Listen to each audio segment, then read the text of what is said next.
Donald Trump sparking backlash today for shocking, to some, new comments about a potential third term, telling reporters on Air Force One he would, quote, love to seek one.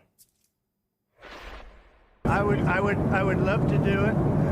I have my best numbers ever. It's very terrible. I have my best numbers. If you read it, am I not ruling it out? I mean, you'll have to tell me. All I can tell you is that we have a great group of people. Fact check, the Constitution bars presidents in the United States from serving more than 2 terms, which would make a third term for Trump illegal. No questions asked. This on the heels of Trump ally Steve Bannon suggesting they have a plan or concepts of a plan to make a third term happen. Bannon was rebuked for those comments in recent days.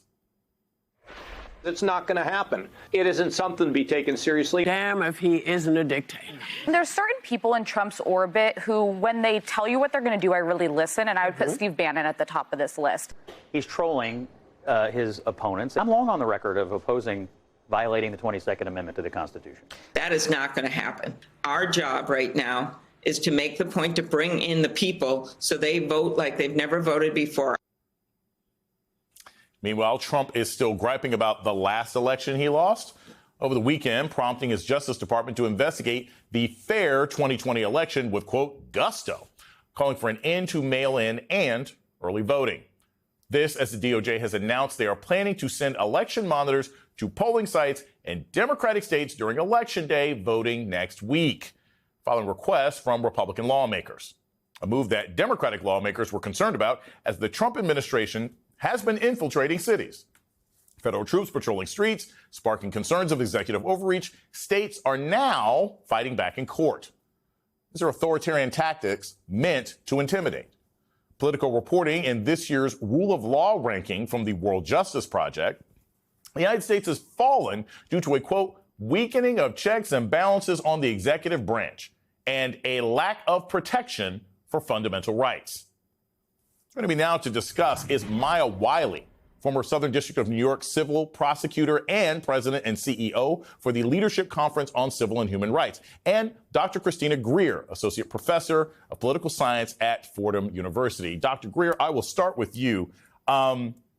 That video of Trump saying he wants to run for a third term, I wanted us to sort of zero in on Marco Rubio's face and then just play the Curb Your Enthusiasm music, because he seemed just offended and disturbed at this notion that the president is saying. Do you think there's any appetite amongst the Republican Party, Senate, House governors to actually stand up for Trump if he said, I'm going to run for a third term?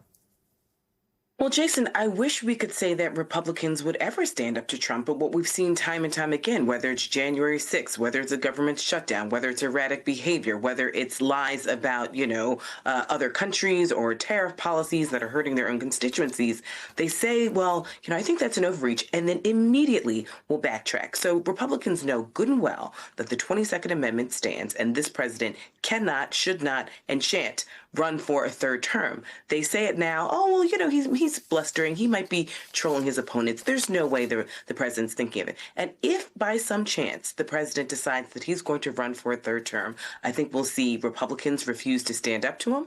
I think they won't challenge him in a primary. I think they'll wring their hands and say, well, the Democrats deserve this, and they brought that among themselves. We've seen consistent 180s from this Republican Party, and they're not good faith actors because they're so desperately afraid of this president and afraid of getting on his bad side. For whatever reason, they're abdicating their own duties, whether it's in Congress, whether it's in his cabinet, whether it's in the judiciary, right, in ways that we have not seen, I don't think, ever in modern history. Maya, I want to play you this soundbite from Governor J.B. Pritzker as he is talking about what this president might do in upcoming elections, to get your thoughts on the other side. I think it's not very far away from him offering and providing military to protect the polling places across America, but particularly in blue states and blue cities, with the idea that they could confiscate the ballot boxes if they think there is fraud in the election. Maya, I'm always quick to say I'm not a lawyer. I don't play one on TV. There's a difference between sending in election monitors to see if things are fair. Would Trump's DOJ have the power to just take ballots? Can they take ballots? Can they take voting machines? And if they could attempt to take ballots or voting machines, what could states do to stop them? Well, let's just start with whether they have the power. That's not the question, because the question is no. I mean, this is an administration that is not administering. It is just abusing power, taking powers it does not have, acting as if it's legitimate. And so I just want to just say very loudly and clearly that sadly, we have seen this administration do things it does not have the power to do all the time. I mean, we even have courts saying they have violated the Posse Comitatus Act, the act that says, no, you can't just send in the U.S. military and have it do local law enforcement. And that's what we're seeing. We still have a constitution that says you can't racially profile, except we know and have ICE agents clearly racially profiling, saying you don't look American, you don't speak English, or your English isn't your first language, therefore you must not be a citizen. None of that is power that the federal government has. So going back to Dr. Greer's point, it's exactly right. It's like, what do politicians in office allow them to do, particularly in the Republican Party? I say that because, I mean, of course, attorneys general can run to court and say, this is an administration that's violating the Constitution, violating the law. We live in a country where these powers of operating elections are the state's power. Interesting that we are 3 African Americans talking about states' rights right now, but that's what it is. So very odd to actually have this conversation about the folks who are supposed to be about states' rights, clearly violating them all the time when it is the legitimate power of the state. So really it comes down to this, not whether or not there are ways to go to court to challenge it. It is all the ways in which we have to, as an American people who say that we care about the Constitution and that we care about the way that we have a division of powers to balance power, to say, no, you don't get to come and take people's votes away from them just because you decide in states where you don't think you're going to win them that those votes shouldn't be counted. You know, it's interesting, Maya, when you talk about 3 African Americans on camera talking about states' rights. It's like the enemy of my ancestors is suddenly my friend. That's the funny way that history operates. Taking it more locally, Dr. Greer, it's very interesting to me. We're talking about what can state officials do, what should they do, how can they operate. There is a very good chance, I'm not a New York voter, but there seems a very good chance that Mamdani will be elected as the new mayor of New York City. That is something that this administration has repeatedly tried to fight against, has attacked, has critiqued.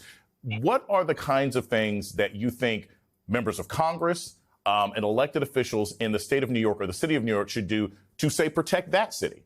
Because it's not crazy to envision that this administration might try to send troops in during Election Day or even send troops in afterwards because they don't like who the city chooses. Right. And the president has already promised that he will penalize New York City if Mamdani is elected. Our election is November 4th. And if he is successful in becoming the 111th mayor of New York City and sworn in on New Year's Day, which is the beauty of New York City, and that's when we swear in our mayors, many Democratic New Yorkers know that it's not beyond Donald Trump to try and just penalize the city. There are some stopgaps. I mean, let's be clear, we are the economic engine of the country. And so I do think that Wall Street will have something to say to Donald Trump. We already saw in San Francisco, he backpedaled and said, some friends called and said I shouldn't do it. So, Wall Street doesn't want or need this city to be under a police state. Now, that's not to say that ICE hasn't already started harassing residents of New York City, citizens and non-citizens. We know that this president will do what he can to try and divide the city. But actually, Donald Trump has overplayed his hand several times. And what will be interesting to see is, Hakeem Jeffries, the Democratic minority leader from Brooklyn, just tepidly endorsed Mamdani. The 2 U.S. senators, Chuck Schumer and Kirsten Gillibrand, and we know Chuck Schumer is the minority leader in the Senate, they have yet to endorse the Democratic nominee, Zohran Mamdani. So this will be a larger Democratic conversation because Zohran Mamdani has awakened something in the Democrats, something that Hakeem Jeffries and Chuck Schumer have not been able to do. Many members of Congress have not been able to do. And he's actually pulling people to the table. So it would behoove them to actually think about not just the policy positions, but how he's able to build coalitions across working class New Yorkers and then possibly working class Americans so we can actually get people out to the polls and want to vote for the Democratic Party in 2026.